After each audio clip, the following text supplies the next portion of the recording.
What's up, y'all? I am back with my review for episode 2 of the new show on Now That's TV called Bad Bitches Only, okay? Episode 2 opens up with the continuance from episode 1 of Mommy G and Blue Jasmine fighting over some money, okay? What had happened was, let me refresh y'all memory, is that Mommy G got some lingerie for Blue Jasmine for a lingerie party that the girls was having that I found out about in episode 2, but we'll get to that later.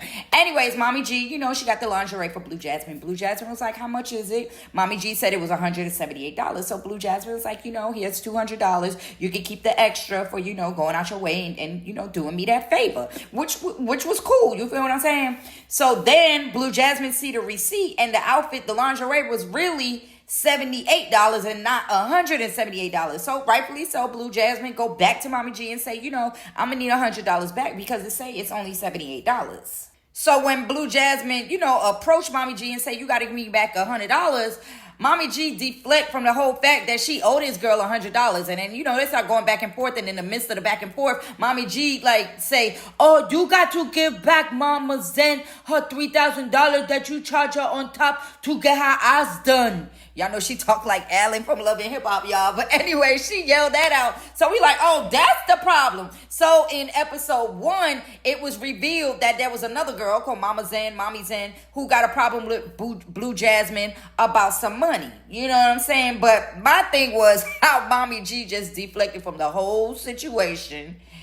Anyways, $3,000 on top to get your butt done, girl. Child, Blue Jasmine, I got to hear this story. So now they really going back and forth and stuff, and all of it was pointless to me because the only one I feel like handled it cool was Blue Jasmine. She's the only one with a sane brain in this situation because Mommy G over there going off and then basically admitted that she was being a minion for Nicole because she don't know what's going on, but she just wants to throw herself in the mix of things, okay? Then I'm like, how you mad at Blue Jasmine and you the one owe her $100? And if you not mad at that, how you mad at Blue Jasmine over Nicole and you don't even know what the hell going on? And if you not mad at that, how you mad at Blue Jasmine for Mommy Zen and Mommy Zen ain't even saying nothing? Well, I don't know if Mommy Zen was Zen, but still, like, how is Mommy G mad at Blue Jasmine? Doing all this, how? Anyways, finally, somebody with some sense intervened, OG Nia Lee, and let them know y'all not finna be fighting over $100 because it's not that serious, and it's not. If y'all want to fight over Nicole's situation, if Mommy G want to fight over Mommy Zen's situation, like, it's all retarded. Like, you know what I'm saying? I was just happy somebody with some sense stepped in and was like, nah, it's not happening. If I was Blue Jasmine, I would pay none of them hoes no attention because at this point, it's given they just looking for a show. They just putting on.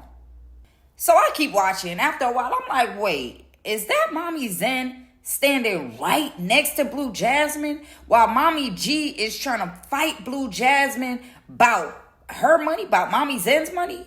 Hold on, I cannot make this shit up. The girl that Mommy G was trying to fight for was standing right next to Jasmine, not saying nothing, not doing nothing. If I was Mommy G and I seen that shit, I would have just shut up. Because you look dumb now. Now you really look dumb.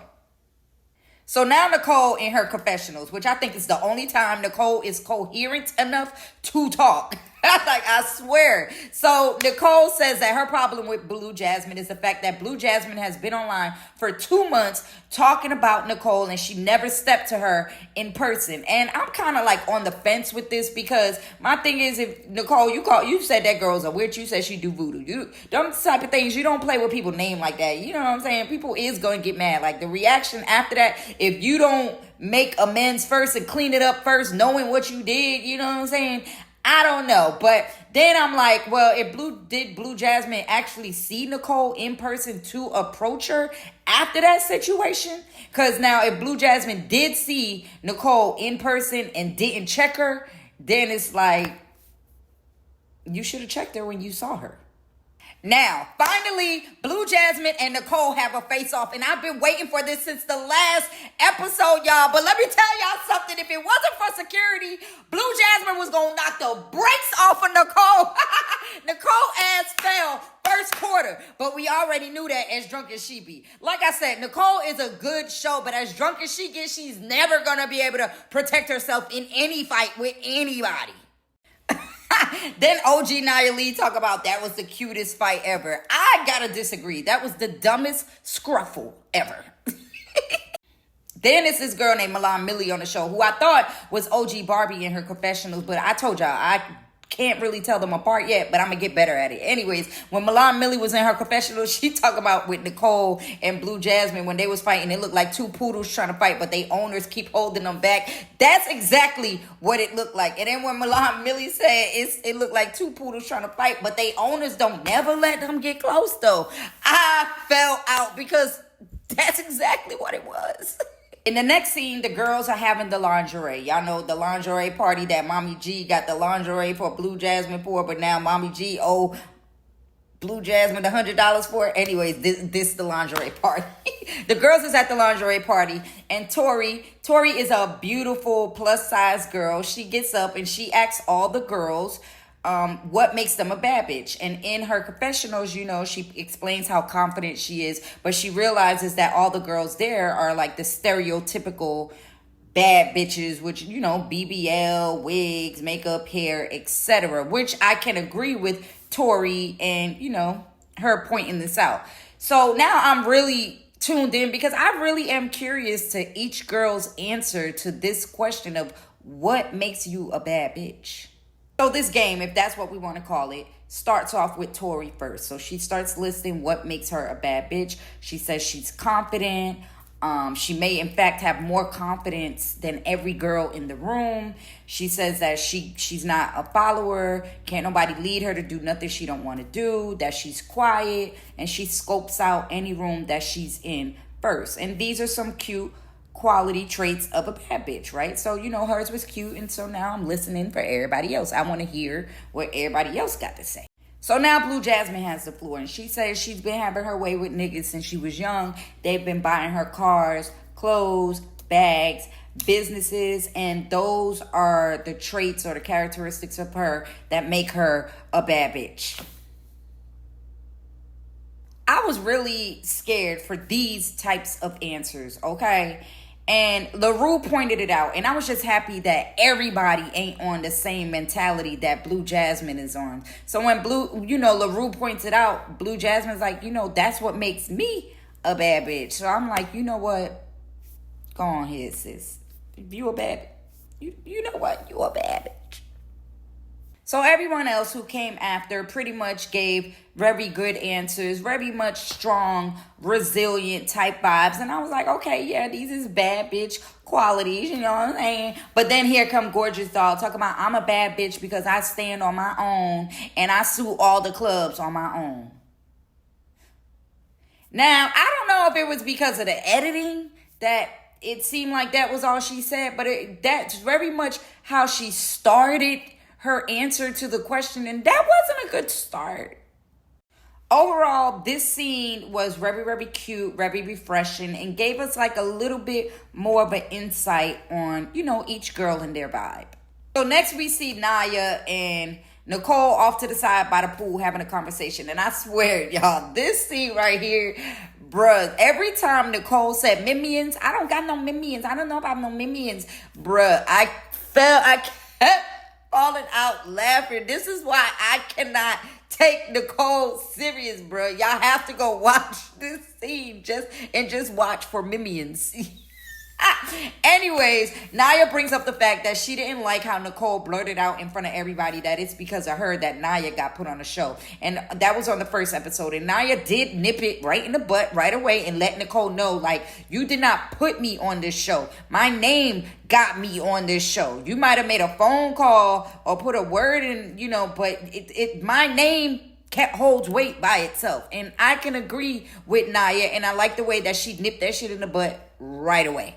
I really respected Nia for pulling Nicole to the side and, you know, letting her know how she felt about that situation, instead of like really taking it personal and going off the hinges and just having an attitude and wanting to fight Nicole. You know, she let her know her feelings, and I thought that was very mature. But in the same sentence, Nicole is like, no, I didn't mean it like that. Da, da, da, da. Yes, you did, Nicole, because if you didn't, you wouldn't have said no shit like that. in front of people the way that you did. You know what I'm saying? If you didn't.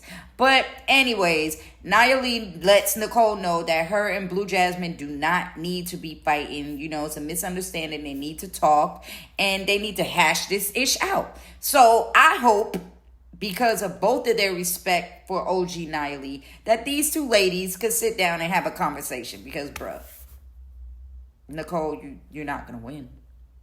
So now back in the party, Nia comes up with this game for the girls to rate each other. And I'm kind of confused because she never specifies what they rating. Like, is it looks? Is it body? Is it attitude?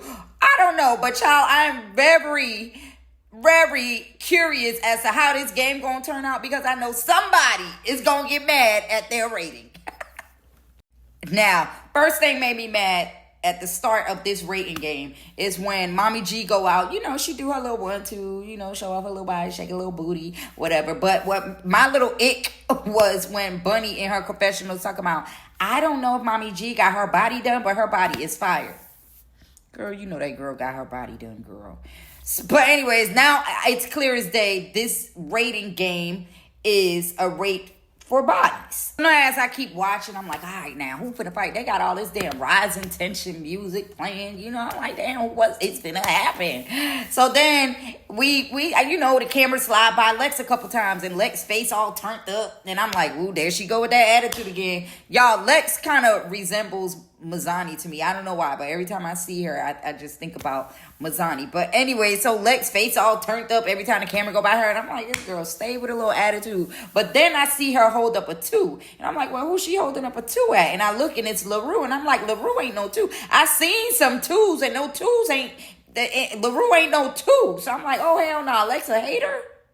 So now it's known that Lex and LaRue got a previous beef, right? But Nia's out, you know, letting LaRue know, this girl gave you 5, this girl gave you a 4, this girl gave you a 5, this girl gave you a 4, this girl gave you a 2. So everybody look at the 2. The 2 is Lex, right? So, of course, LaRue didn't like that. They start going back and forth. As they going back and forth, I see LaRue, like, I'm like, what the hell wrong with your voice, Lex? Because Lex like, if I give a girl a 2 and she a 2, I can't just be a 2. But I'm like, Lex, if you didn't like LaRue, you should have just not voted, because you voted, and this is a game basically, for what I see, that is based off of looks and body. You know damn well LaRue ain't a 2 and you gave her a 2. It's giving hater vibes, you feel me? But then LaRue yell out, well, I was good enough to be on your show. I'm like, show?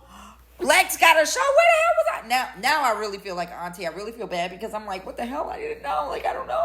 So in between everything that's happening, they got Gorgeous Doll in her confessionals talking, looking like she therapist of the year, y'all. I cannot make this shit up. Like, Gorgeous Doll gives me like pathological liar. Like she wants to put on a front like she's someone, like she's rich white woman, and she's not. Like, she just, I don't know. I can't put my hand on it. Hopefully, you know, her personality, Miss 911, please come get this man. He's harassing me.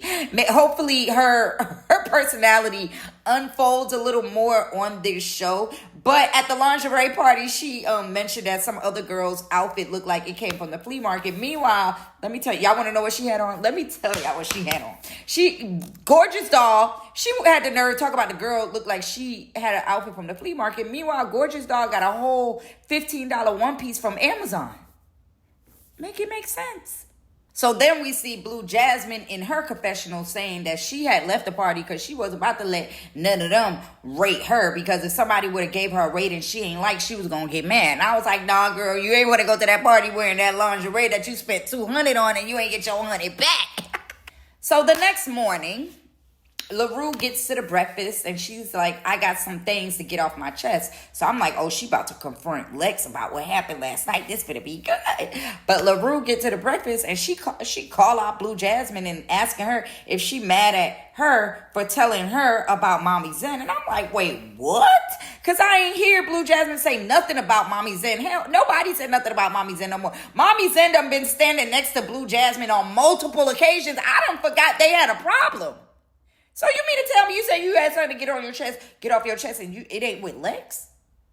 It was given that LaRue just wanted to be mixed up in some ish. But in her defense, this is exactly what she said she was going to do. Be mix some ish up. But I just ain't think like this. I was just like, girl, why you ain't have all this energy last night when Lex gave you a 2 and explained to you why she gave you a 2? But then LaRue asks Lex how she feel about her and another girl, I think Jordan it was, being on the show. And initially I'm like, why does this matter? Why are you asking Lex what she feel about you and Jordan being on the show? But then I'm like, well, LaRue did say she here to stir some ish up. So I'm just like, okay, I see what you're doing. LaRue just trying to get the party started and I'm here for it. You know what I'm saying? So now I want to know what Lex got to say, because y'all know Lex had big energy the night before. So then it jumps to Lex confessionals, right? And Lex is like, a bitch like LaRue could never argue with me. And I'm like, well, Lex,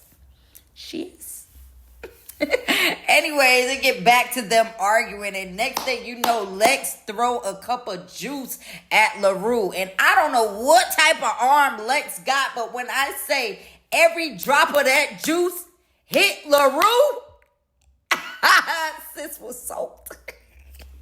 After the drink get thrown, the episode ends, and I'm like, oh, man, I can't wait to see the next episode, child, because if Lex and LaRue fight, that would be a good behind fight. Like, I swear, I mean, I don't want no beautiful black queens fighting, but shit, they knew what they signed up for when they auditioned for the show, and now we're here. And with that, bye, babes.